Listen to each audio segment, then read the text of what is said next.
How's it going, everyone? Yeah, I'm here with the CS team who are about to go to the grand final. We leave, we leave in a day. Jeepers, it's not long now. Yeah. What do you guys think about your pool this year? Gutted. Yeah, it's well, it's pretty much the hardest pool there by far. Everyone's talking about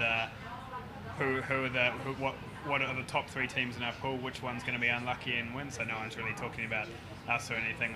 But yeah, it's pretty cool that we get to play NYM, who have been one of the top teams in the world for the past couple of years, and they have a player Neo who's probably one of the best players in the world in the past 2 years as well. So that's pretty cool to be able to play those and play the other teams as well. I mean, we get to play 3 really good international teams, which is you don't get something to do a lot.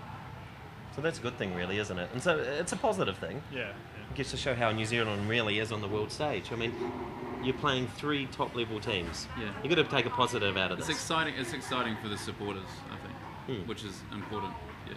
Yeah, cool. It's good. So, Simcor, let's talk about what Got Frag has said recently. I mean, they've pretty much put New Zealand as second last or last in the pool. What do you think about that? I think, to be fair, that's realistic. You've got Brazil, MIBR, you've got Mime from Poland, you've got Estro from Korea, and you're looking at those teams. They've been playing in like 5 different LAN tournaments all around the world in the last 2 months. You know, so their level of prep is just so beyond. And then you've got Estonia and Croatia, who also have the ability to practice with that greater pool of talent. So I think if you look at skill-wise, I think it's fair to put us there. But that's not to say that one of those teams might underestimate us and that we can't beat them. Because New Zealand's beaten Poland before in 2002. We beat them in 2005 in practice games. So it's not impossible. Okay. Yeah. Well, that's good. So, Bruce, in 1.6, the support's sort of diminishing every year. What do you think about that? Yeah, I think there's a number of reasons. I mean, with Source coming around now, a lot of the new players are going there, and that doesn't help in terms of, people are quitting and not as many new people are coming in. I also think a lot of it is quite mental. A lot of people think it's going to die. They have that sort of uncertainty. They're not really willing to put in the effort to become really to become really good and stuff like that. Like when we first started playing, that was never in the back of our mind. We were always thinking, oh yeah, Counter-Strike will be around in years to come, and we want to get we want to play really competitively and get as good as these guys. But I think, it's just no one is willing to really put in the effort anymore. Do you think it's going to continue on the same sort of track it has been?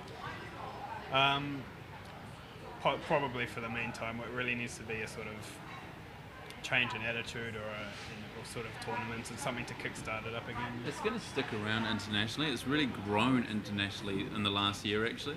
You've got so many more regular, smaller, not CPL, not ESWC, but other events that provide a year-round calendar for teams to get exposure for their sponsors and be able to go and compete. But do you think...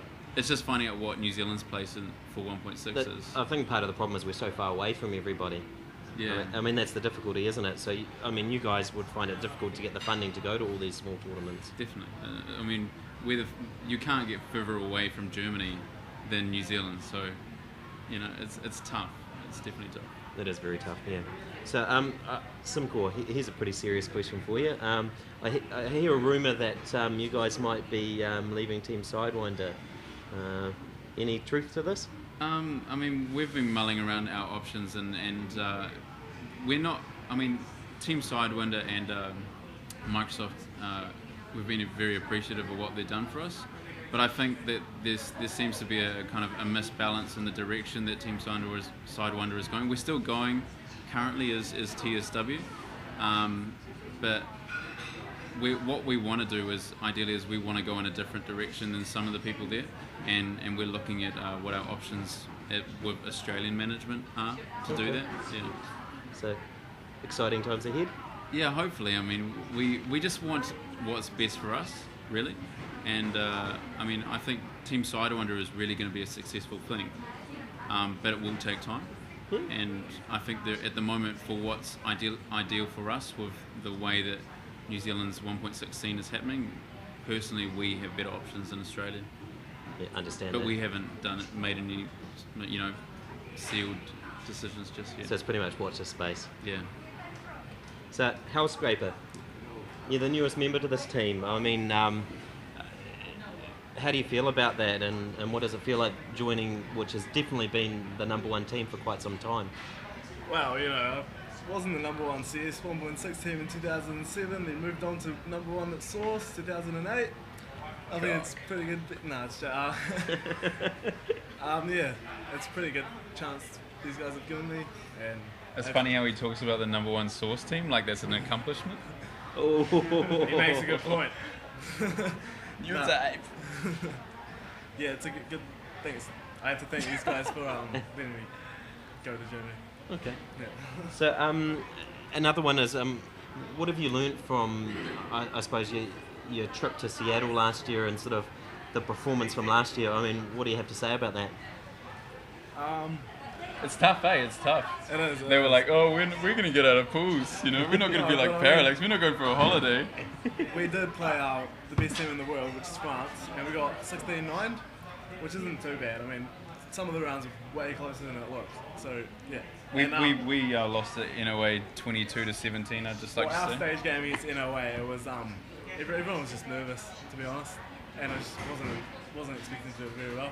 It seems like there's still a bit of tension between you two. I mean, There's a lot of history. I feel there's something we could do well in Germany, like maybe big boxing gloves and see who the PX Hallison sort of match out. What do you reckon? There's a lot of there's a lot of history. I mean, obviously.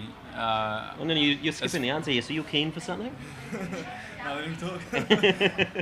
I don't know. There's just a lot of history between Halcyon and Parallax, and I mean, what's most important is that we all have the right attitude. We all have the right desire to compete and do really well, rather than have different intentions around the board.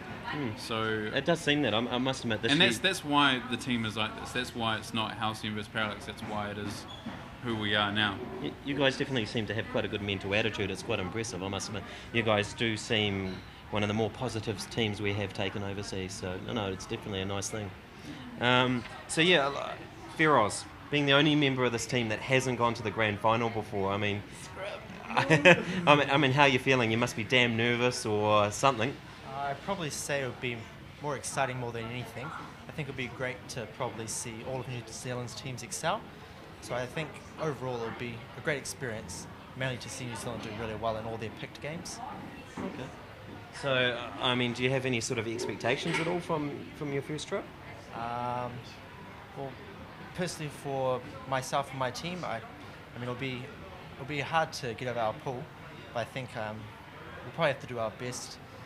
Expectations better than what everyone will probably expect, I have to probably say. So, I mean, surely you must have some player you're going to play out of your pool that something you want to pull off, or something you want to achieve. Or Kogu in mid, those two. Probably out one of the best AWPers in the world, I'd probably say, yeah. Okay. So, well, hopefully you can achieve that. Yeah. So, it's pretty sharp. I'll tell you. So Bruce, I mean, how does your team cope with having members scattered throughout the country? I mean, you're quite diversely located. Yeah, well, personally, I've never been in a clan that's all based in one city, but so I'm really quite used to it. We're all over the place and stuff. But as like Byron and PX, they used to be in the same place, and it is the practice on that is much better. It really is just you can't really substitute it for online play. But we do the best we can, and you can get practice done. You just have to be disciplined. I mean, I must admit, it must have got better over recent times, because broadband has improved a lot. Yeah, definitely. I mean, but the main thing about LAN practice is you're practicing all next to each other and stuff, and for an outsider, there wouldn't seem much different between online and not sitting next to each other and sitting next to each other, but it's just the little things that you need to get used to, and the communication especially, and things like that. So being able to abuse the player. yeah, in real life. Yeah. So I like to rage when I'm gaming. So Pretty good at that. Oh, who? Bruce is good at raging? You. Oh, me? Oh, yeah. Yeah, I've got this reputation of having a bit of a rage. Yeah.